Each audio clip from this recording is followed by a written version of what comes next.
Dr. Vikki Petersen here. I wanted to speak with you today about soy. Eating soy foods, is that good for you or not, and what is the most recent research on that? It's interesting because I will confess I have put soy more in the bad category for many years, actually. It really all came about when we learned of the phytoestrogens, or soy isoflavones they're called. So these were estrogen-like substances. Phyto means plant, so estrogen-like substances found in the plant of soy. And the concern was that maybe for women with breast cancer or women at risk for breast cancer, this wasn't a great idea. Perhaps it could feminize men. Certainly we're finding a lot more men with higher estrogen levels. We're finding a lot more sexual dysfunction in men, lowered libido and fertility levels. So this is how it all came about. And certainly when it came to, plenty of other beans and plenty of other alternative milks, they were on the market, and so we kind of went with the flow of soy was to be a little suspect. However, there has been such strong evidence coming out of Asia for so many years that women, when young, who ate the most soy had the lowest risk of breast cancer. Asian women themselves living in Asia have very low risk. When they come to the US, however, if they adopt the standard American diet, that risk worsens because they are not eating the same. Let me tell you some other good things about soy. Soy actually helps repair your DNA. So if you have damage to your DNA, you're more likely to get cancer and other potential diseases as well. And soy actually helps repair that. It enhances the activity of tumor suppressor genes. So you actually have genes, the human body is amazing. So you actually have genes that can help suppress tumors, and soy enhances that activity, which goes along with what you see with Asian women and lowered risk of breast cancer. There's specific genes called BRCA genes, and these genes keep cancer cells in check, and they also prevent a cell from turning into cancer. You might have remembered hearing about BRCA.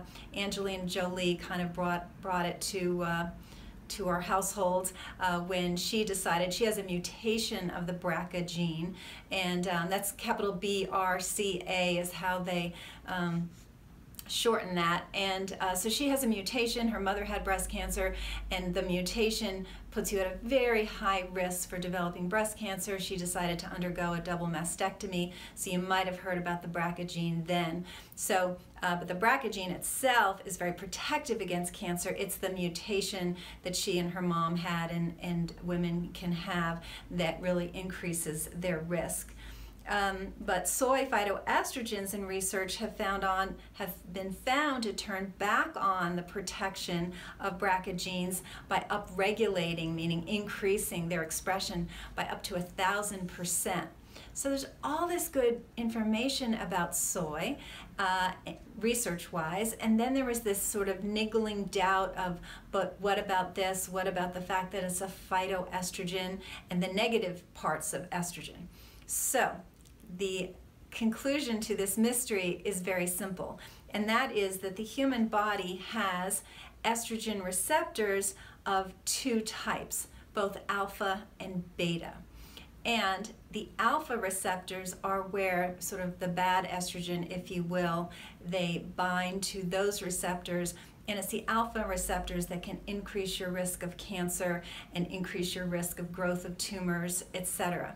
However, the soy phytoestrogens do not bind to the alpha receptors. They bind to the beta receptors, and the beta receptors do the exact opposite. So they're cancer protecting. So that was the little missing link that we did not know about, was this differentiation between these two receptors. So the devil's in the details, as they like to say. But this really has exonerated soy to a great degree, with just a couple of caveats I'd like to tell you before you start eating a bunch of soy.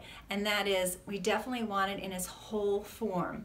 So you're eating soybeans, you're eating tofu, You're not eating soy protein isolate. You're not eating soybeans that have been deep fried and salted, and we're eating the real food in its whole form. Tempeh is another good example of the whole form.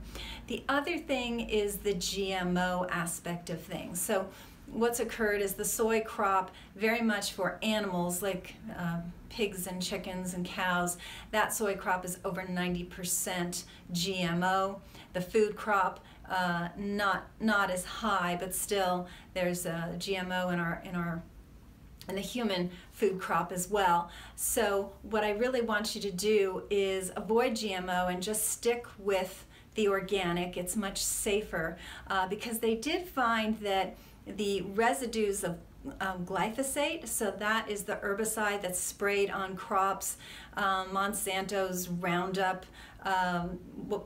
Basically what happens, so what's GMO is you get these genetic modifications with organisms that make a crop resistant to the herbicide that you just used to just spray on the weeds. So it was like, avoid the crop, just spray the weeds, and so the weeds won't take over the crop. So that's what that farmers used to do and still do, thankfully, in many farms. And then the organic don't use any of that, and some farmers just use an herbicide. But when you have the GMO crop, then you can just willy-nilly spray everything in sight, knowing your crop's not going to die because it has this resistance to the glyphosate.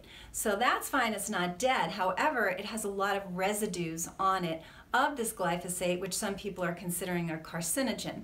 So they did an interesting study of forgetting the GMO aspect of the plant, but just looking at the residues on these soybeans, and found that even though typically it's measured in parts per million or parts per billion within the human body, in tiny parts per trillion of residues on these seeds was enough in vitro, meaning not in the human body but in a petri dish.